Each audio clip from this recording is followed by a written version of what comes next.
ইতিহাসের আদ্যপান্ত চ্যানেলে আপনাদের সবাইকে আরও একবার স্বাগত জানাচ্ছি। দীর্ঘ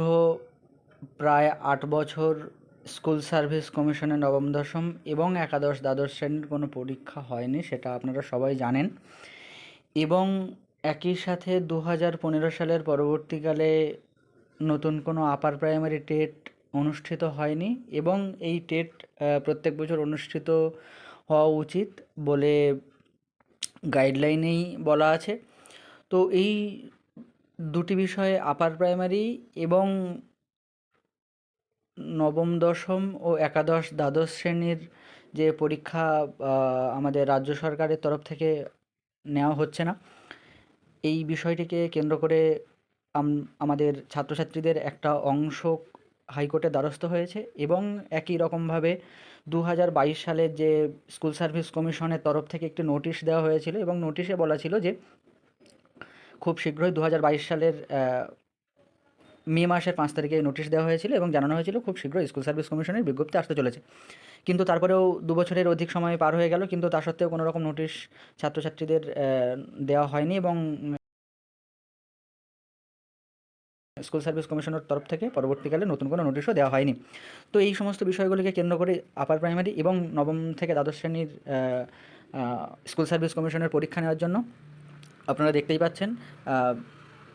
জাস্টিস সৌগত ভট্টাচার্য, তো মাননীয় বিচারপতির বেঞ্চে ছাত্রছাত্রীদের একাংশ দ্বারস্থ হয়েছে যাতে এই যে 2022 সালের 5ই মে এই নোটিশ দেওয়া হয়েছিল এবং একই রকমভাবে 2022 সালের জুলাই মাসে যে শূন্যপদ দেওয়া হয়েছিল 19,000-এর কাছাকাছি, এই শূন্যপদের ভিত্তিতে কোনো রকম যদি নতুন সরকার কী পরিকল্পনা করে রেখেছে এবং ভবিষ্যতে স্কুল সার্ভিস কমিশনের প্রার্থীদের ভাগ্য কী হতে চলেছে সে বিষয়ে কোর্টের দ্বারস্থ হওয়া হয়েছে। বেশ কিছুদিন আগেও আমি জানিয়েছিলাম যে একদল পরীক্ষার্থী স্কুল সার্ভিস কমিশন এবং আপার প্রাইমারি পরীক্ষার জন্য কোর্টের দ্বারস্থ হতে চলেছে এবং শেষ পর্যন্ত কেস ফাইল করা হয়েছে। দেখা যাক বিচারপতি এই কেসটি শুনে কী মন্তব্য করেন। তো এই বিষয়টি আপনাদের বলার ছিল এবং দ্বিতীয় যে বিষয় বলার সেটা হলো যে এই যে সমস্ত পরীক্ষার্থীরা কোর্টের দ্বারস্থ হয়েছে তাদের আর্থিক ঘাটতি এখনও রয়েছে এবং বেশ কিছু ফান্ডিং এর প্রয়োজন রয়েছে। যদি আপনাদের মনে হয় যে আপনারা তাদের পাশে এসে দাঁড়াবেন এবং আপনারা এই সমস্ত সম্পর্কিত খবরাখবরগুলো কালেক্ট করবেন এবং একই রকমভাবে তাদের পাশে থেকে তাদের সহযোদ্ধা হিসেবে কাজ করবেন, তাহলে নিচে আমি কমেন্টে নাম্বার দিয়ে রাখছি এবং কিউআর কোড দেওয়া থাকছে। আপনাদের সহযোগিতা করার ইচ্ছে হলে আপনারা একটু সহযোগিতা করবেন এবং আপনারা আপনাদের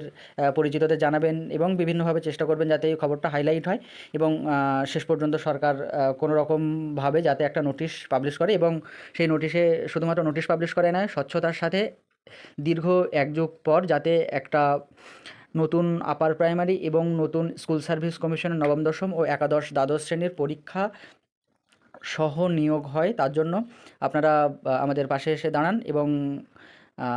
ফান্ডিং সহ নানান বিষয়ে সহযোগিতা করবেন। এই আশা যে ছাত্রছাত্রীরা হাইকোর্টে দ্বারস্থ হয়েছে তাদের পক্ষ থেকে। তো যদি কোনো কিছু আপনাদের হেল্প বা সহযোগিতার প্রয়োজন হয় তাহলে আপনারা নিচের লিঙ্কে যে দেওয়া নাম্বার সেই নাম্বারে আপনারা আপনাদের এনকোয়ারি একটু জেনে নিতে পারেন। ধন্যবাদ।